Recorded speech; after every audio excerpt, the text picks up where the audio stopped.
Welcome back. War against terror, आतंकवाद के खिलाफ ये जंग लगातार जारी है और एक जंग जो इस वक्त मीडिया में भी चल रही है। मैं पाकिस्तान मीडिया की बात कर रही हूं जो अपनी ही सरकार की पोल खोल रही है, अपनी ही सेना की पोल खोल रही है। पाकिस्तान के पत्रकार हैं मोहित पीरजादा। उन्होंने कहा है कि अगर भारत कुछ दिन और हमले जारी रखता तो पाकिस्तान तबाह हो जाता। भारत तो ये पहले से ही कहता आ रहा है, लेकिन पाकिस्तान का अपना मीडिया, वहां के अपने पत्रकार अपनी सेना को और अपनी सरकार को आईना दिखा रहे हैं। आप सुने क्या कहा। अब भारत की सेना की तरफ से पाकिस्तान को दो टूक शब्दों में वार्निंग दी गई है। इंडियन आर्मी की तरफ से यह कहा गया है कि पूरा पाकिस्तान हमारी रेंज में है। एक इंटरव्यू में लेफ्टिनेंट जनरल डी कुन्हा ने कहा पूरा पाकिस्तान भारत की रेंज में है। उन्होंने कहा कि भले ही वे रावलपिंडी से खैबर पख्तूनख्वा यानी केपी के जैसे क्षेत्रों में पाकिस्तानी सेना के हेडक्वार्टर को शिफ्ट कर लें, लेकिन कोई भी जगह भारत की रेंज से बाहर नहीं है। उन्हें शिफ्टिंग के लिए गहरा गड्ढा खोजना होगा। I just like to say that India has an adequate arsenal of weapons to take on Pakistan right across its depth. So from its broadest to its narrowest, wherever it is, the whole of Pakistan is within range of. So we are absolutely capable from our borders or even in depth where we can take on the entire Pakistan, and the GHQ can move from Rawalpindi to KPK or wherever they want to move, but they're all within range. Okay. So they'll have to really find a deep hole. Yeah. DG army air defence को आप सुन रहे थे। D Cunha साहब ये खुद बता रहे हैं कि पाकिस्तान को गहरा गड्ढा ढूंढना पड़ेगा क्योंकि ये जंग और दिन चलती है। तो पाकिस्तान की मीडिया भी कह रही है, एयर कॉमोडोर बहल साहब, ये तो वहां की मीडिया भी कह रही है कि हम 2-3 दिन से ज्यादा के युद्ध के बचे नहीं थे, यानी ये पाकिस्तान की बात कर रही है।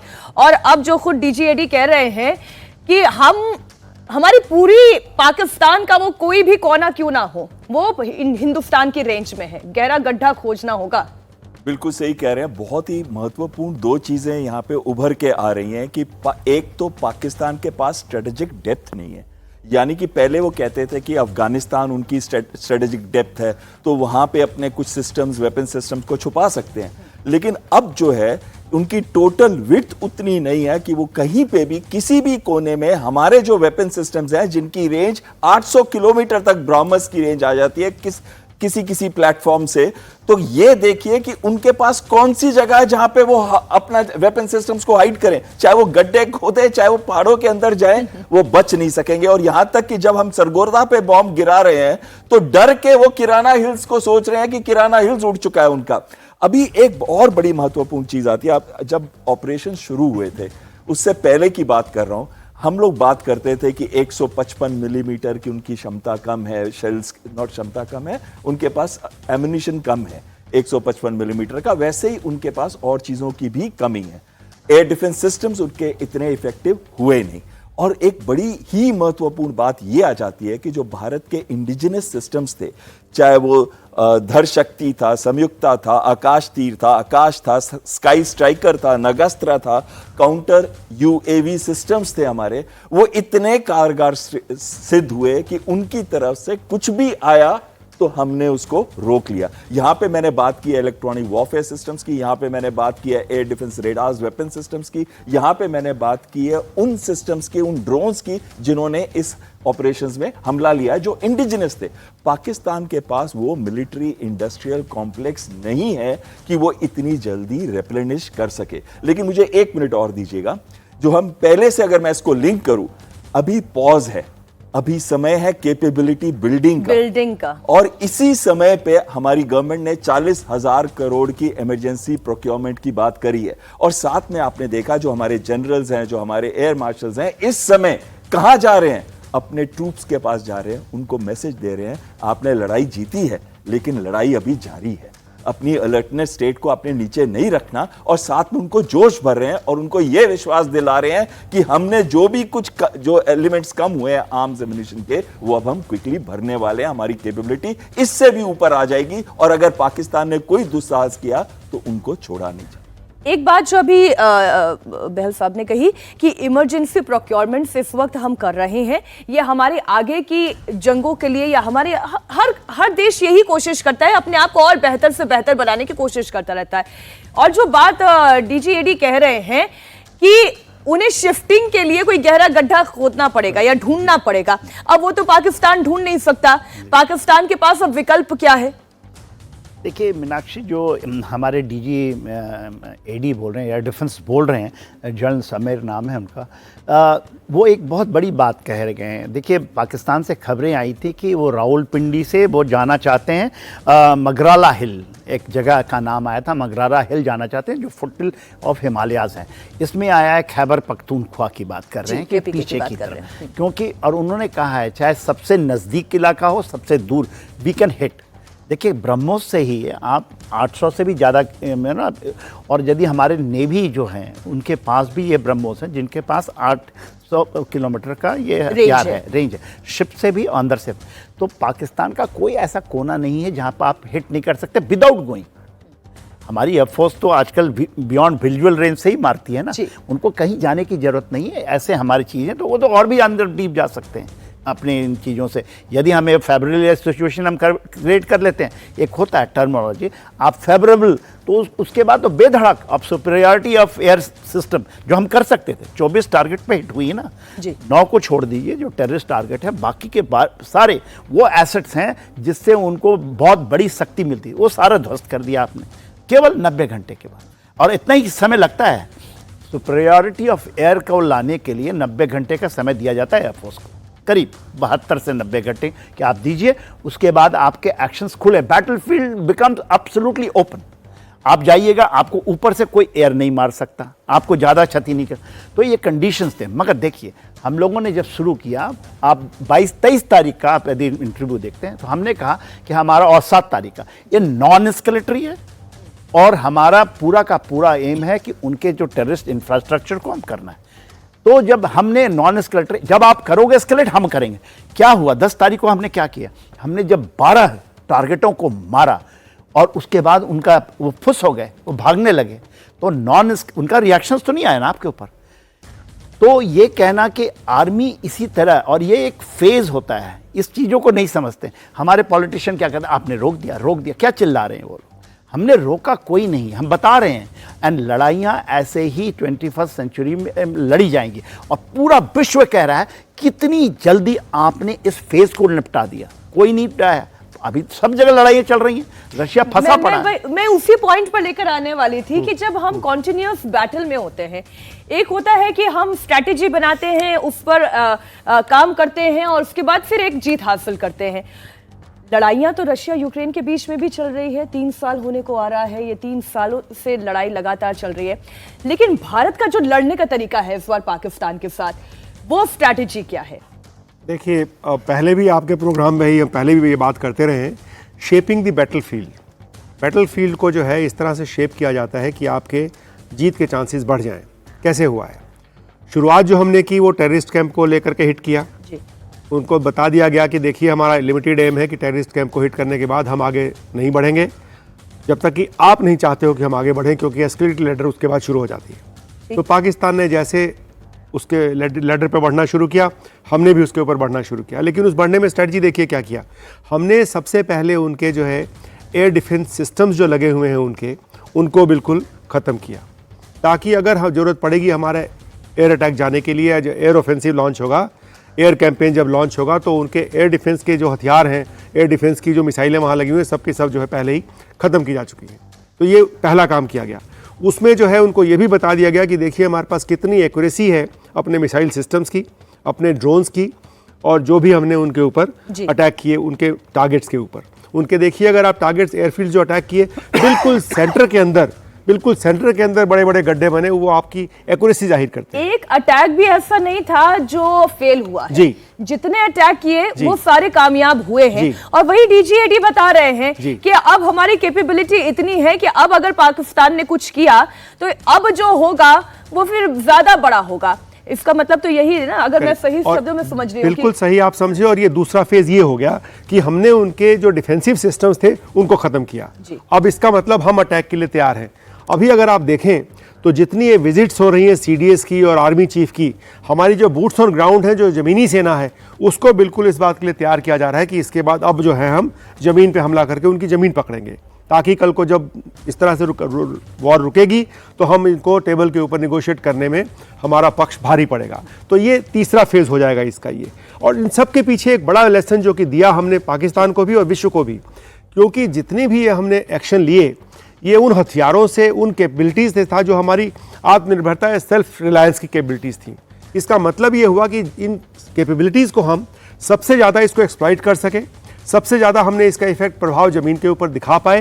तो ये भी एक मैसेजिंग है कि अगर देखिए कि हमारे पास इतनी लिथैलिटी है कि अगर कल को हम ग्राउंड एक्शन लेकर के अगर आगे बढ़ेंगे तो उसका जो खामियाजा आपको भुगतना पड़ेगा। जरा सोच समझ के आप आगे सोचना इस बात को सरकार ने की। बिल्कुल, और बिल्कुल। पूरा दारोमदार पाकिस्तान के ऊपर है कि क्या चाहता है, क्या करना चाहता है। अब भारत ने ऑपरेशन सिंदूर और फिर पाकिस्तान की हिमाकत का जो माकूल जवाब दिया है, उससे दुनिया को एक बड़ा मैसेज गया है।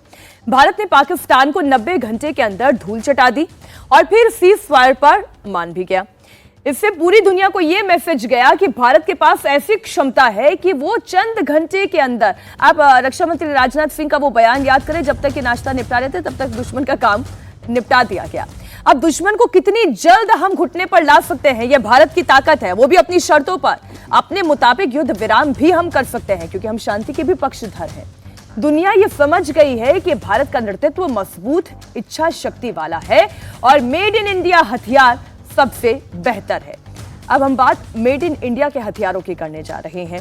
भारत हर दिन के साथ, हर साल दर साल आप यूं देखें कि हम इंडिजिनस होते जा रहे हैं और ये एयर कॉमोडोर हमारी ताकत बनता जा रहा है। हमारी DRDO जिस तरीके से काम कर रही है, जो मैसेज भारत पूरी दुनिया को दे रहा है, अब हम ना सिर्फ अपने हथियारों का निर्माण खुद कर रहे हैं, हम उसे एक्सपोर्ट करने की स्थिति में हैं।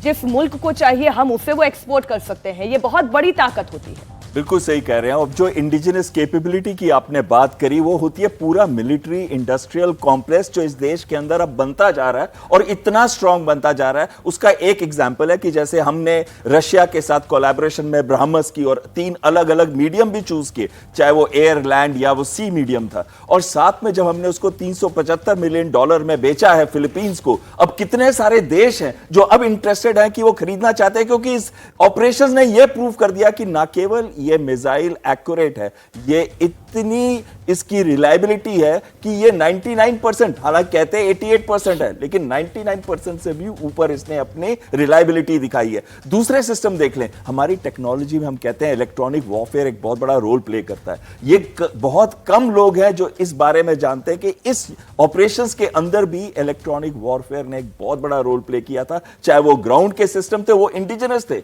हमारे धर शक्ति है या फिर संयुक्ता है, वो दोनों इंडिजिनस सिस्टम्स हैं, या फिर जो एरियल सिस्टम्स है जो हमने अपने जहाजों में लगा रखे थे, वो इतने इफेक्टिव थे कि वो एक गैप बना सके, जिस गैप के थ्रू हमने इनिशियल अटैक्स किए थे, ताकि जब हमने उनके रेडार्स को डिस्ट्रॉय नहीं भी किया था, तब भी हमारे सारे के सारे वेपन सिस्टम जो है एक्यूरेटली उनके 9 टारगेट्स के ऊपर गिर सके। तो जो पहला मिशन हमने ये किया था कि हमने इलेक्ट्रॉनिक वॉरफेयर को इस बार इंटीग्रेट किया, डिकॉय मिशंस को इंटीग्रेट किया है, और साथ में प्रिसीजन, और ये सारा कुछ तभी जब एयरफोर्स कहती है रिस्पॉन्ड विद रिजॉल्व, ये हमने प्रूव करके दिया। और ये भारत के अंदर बनने वाले इंडिजिनस सिस्टम्स की वजह से है। यही नहीं, हमने जो ड्रोन्स बनाए थे, चाहे वो नागास्त्र है, स्काई स्ट्राइकर है, या फिर दूसरे ड्रोन्स जिनका इस्तेमाल किया जो भारत के अंदर बने, काउंटर UAV सिस्टम, इन्होंने एक बहुत बड़ा रोल प्ले किया था इंटीग्रेटेड एयर डिफेंस में भी और साथ में ऑफेंसिव एक्शन में भी पाकिस्तान के अंदर। सर, आपने भी लंबा समय सेना में सर्व किया है। आप बीते कुछ सालों में किस तरीके का प्रोग्रेस हमारे आर्म्ड फोर्सेस में देख रहे हैं? देखिए मीनाक्षी, जब हम आए थे सेना में, और वो 79 का समय था, 79 आज से 40 साल पहले, तो हम देखते थे कि हमारे अबाउट 80% जो हथियार थे विदेश की आते थे। और जब मैंने इसके ऊपर स्टडी किया, कि हम लोग बहुत सारा स्टडी करते थे, तो हमें ये पता था कि ब्रिटिशर्स जब छोड़ के गए थे हमारे पास, तो इसी कंट्री के अंदर में हमारा डिफेंस रिसर्च होता था, डिफेंस के बहुत बड़े बड़े फैक्ट्रियाँ होती थी। मगर हमारी 47 से, क्यों 47 में हमने एक सेल्फ मॉडल क्या, हमें आर्मी की, आर्म फोर्सेस की ज़रूरत नहीं। 62 के पहले ये हमारा स्टैंड था कि इस देश को, हम शांति वाले प्रिय देश हैं, हमें हमारे को नहीं चाहिए। हमने इतने लंबे समय तक हम डिपेंडेंसी दूसरे को देते रहे। और देखिए, आपने पूछा मेरे से सवाल, बहुत तीखा सवाल किया है कि आपने क्या देखा। मेरे जीवन काल में हमारी सबसे पहले आई थी अपनी इंडिजिनस सेल्फ SLR कहते थे, राइफल हम पहली बार बनाए थे। और उसकी जो हमने टेस्ट करने के लिए हमें भी मौका मिला था। हमने कहा कि नहीं, एक खराब भी हो मगर हम इसको लेंगे, मगर तब भी बहुत सारी चीज़ें रोकी गई। तो आप लगातार डिपेंडेंसी, और उसके में अंदर में मैं जाऊंगा नहीं कि क्या चीज़ था, किस कारण से करते थे वो। हमने कब लिया इसकी बात में, देखिए हम जब 2020 में 15-12 में आए तो हमें लिख दिया गया कि नहीं, हमारे पास पैसा नहीं है, हम कुछ नहीं कर सकते। ये सारी चीज़ें जो आप देख रही हैं, हमने टारगेट रखा कि हम पूरा का पूरा चीज़ अपना सेल्फ, ये जो हम कहते हैं ना, सेल्फ इंडिजिनस बनाएंगे। और जब हमने इसका लिया तो हमने एक टारगेट रखा कि 2025 तक हम एक्सपोर्ट करेंगे $5 बिलियन का। और आपको जान के हम 10 दुगना में चले गए। ये केवल सोच होती है। जब आप सोच होते हैं कि हम ये करेंगे, हमने लिस्ट बनाई, पहला लिस्ट निकाला 1000 सामान कि हम देसी होगा, कुछ भी हो जाए हम खरीदेंगे नहीं, स्पेयर पार्ट नहीं खरीदेंगे। तो आपने जब ये रिजॉल्व लिया, आज तो देश के अंदर में देखिए कितने स्टार्टअप हैं, कितना आपने पूरा इंटीग्रेट कर लिया। ये इंटीग्रेशन था ही नहीं, उसका कारण भी बहुत सारा करप्शंस भी हैं, बहुत करप्शंस भी रहा कि आप बाहर से चीज़ें लाएंगे। जो हमारी प्रोक्योरमेंट होती थी, जो हम जितना आप डिपेंडेंट होंगे तो उसमें आर्मी का कोई बोलबाला नहीं होता है।